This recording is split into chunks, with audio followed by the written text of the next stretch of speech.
আবৃত্তি করছি যতীন্দ্রমোহন বাগচির কাজলা দিদি কবিতাটি। বাঁশবাগানের মাথার উপর চাঁদ উঠেছে ওই, মাগো আমার শোলক বলার কাজলা দিদি কই?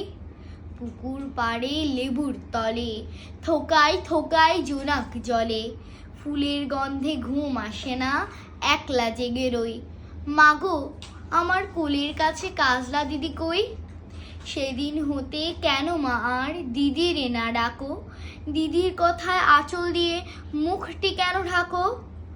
খাবার খেতে আসি যখন দিদি বলে ডাকি তখন, ও ঘর থেকে কেন মা আর দিদি আসে না কর?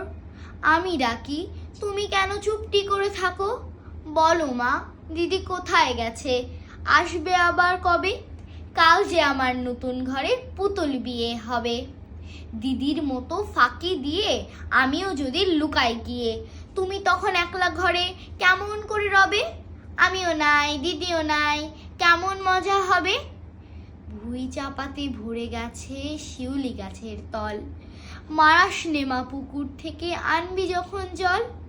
ডালিম গাছের ফাঁকে ফাঁকে বুলবুলিটা লুকিয়ে থাকে, উড়িয়ে তুমি দিও না মা ছিঁড়তে যে ফল।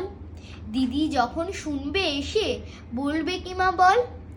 বাঁশবাগানের মাথার উপর চাঁদ উঠেছে ওই, এমন সময় মাগো আমার কাজলা দিদি কই?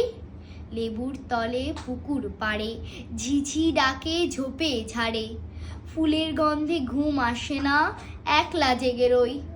রাত্রি হলো মাগো আমার কাজলা দিদি কই? ধন্যবাদ সবাইকে।